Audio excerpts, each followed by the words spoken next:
దేవుడికి మాట ఇవ్వండి. అప్పుడు మీరు మీ కుటుంబం ఖచ్చితంగా దీవించబడతారు. మీకు విరోధంగా రుమపడిన ఏ ఆయుధం వర్ధిల్లదు. దేవుడు మీ మధ్యలో జీవవృక్షాన్ని ఉంచాడు. ఆ జీవవృక్షం మీ నాలుక ద్వారా మీరు దీవించబడబోతున్నారు.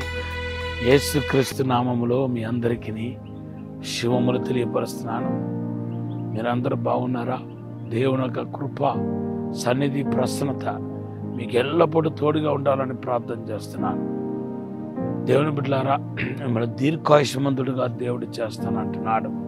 అంతేకాదు, యేసు ప్రభు త్వరగా రాబోతున్న ఈ దినాల్లో మిమ్మల్ని దేవుడు సిద్ధపరిచి తన ఆత్మతో నింపి మహిమపరిచి మిమ్మల్ని గొప్పవాడుగా చేయబోతున్నాడు. కనుక మరి మిమ్మల్ని మీరే తగ్గించుకొని అణిగి మణిగి ఉండాలని దేవుడు కోరుకుంటున్నాడు. ఈరోజు దేవుడు మీకు ఇచ్చిన వాగ్దానం కీర్తన 91:14-15.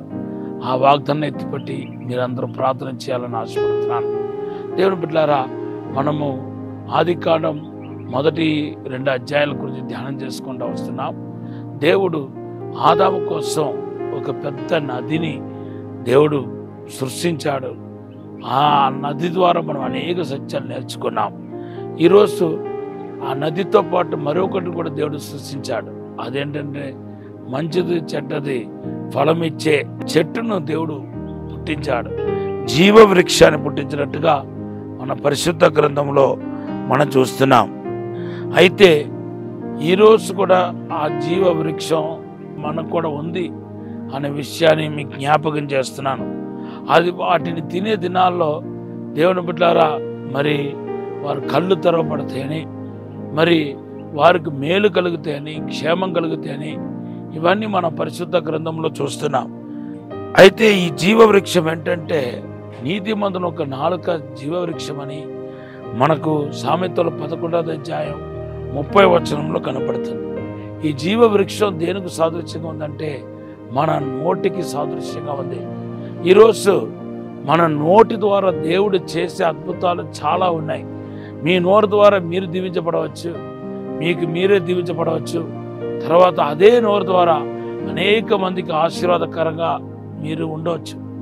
కానీ అనేక మంది జీవితంలో జరగట్లేదు. జీవవృక్షం ఈరోజు దుర్వినియోగపరచబడుతున్నాయి.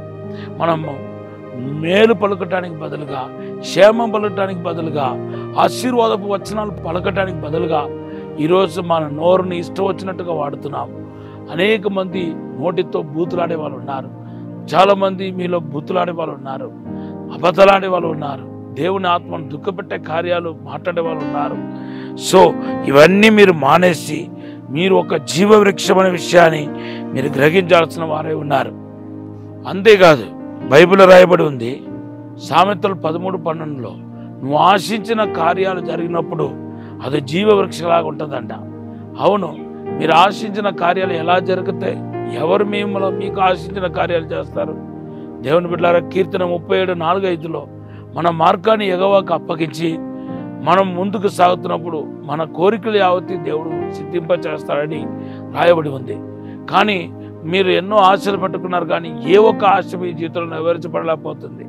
దానికి ప్రధానమైన కారణం ఏంటంటే దేవుని బిడ్డలారా, దేవునికి లోపడకపోవటం, ఆయన చిత్తాన్ని గ్రహించకపోవటం. అంతేకాదు, దేవునికి మన జీవితాన్ని అప్పగించకపోవటమే కారణం. మనకు నచ్చిన పద్ధతిలో, మనకు వచ్చిన పద్ధతిలో నేను జీవిస్తాను అనుకుంటే మీ జీవితంలో గొప్ప ఆశీర్వాదాన్ని, అద్భుతాన్ని మీరు పోగొట్టుకుంటారు. దేవుని బిడ్డలారా, మూడవదిగా ఇంకొక విషయం చెప్తున్నాను. ఈ జీవవృక్షాన్ని గురించి ఏమని రాయబడి ఉందంటే, జీవవృక్షం అంట ఆరోగ్యం ఇచ్చే నాలుకకు పోల్చబడ్డాయి.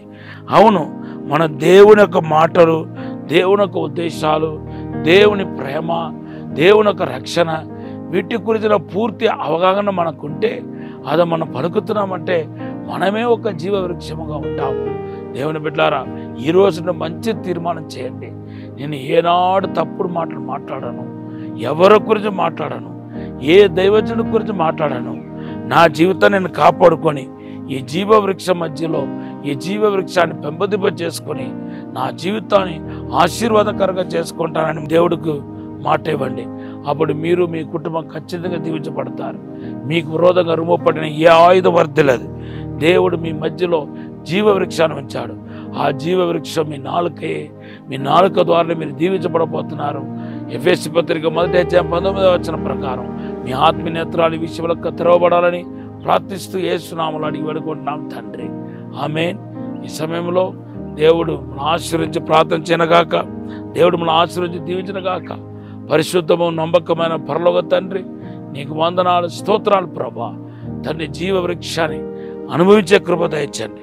మీరే ముట్టండి ప్రభా, తాకండి, బలపరచమని, అద్భుతం జరిగించి మేలు జరిగించమని యేసు నామములో అడిగి వేడుకుంటున్నాం తండ్రి. ఆమేన్. యెహోషువ 1:5 కూడా మీకు వాగ్దానంగా ఇస్తున్నారు. God bless you.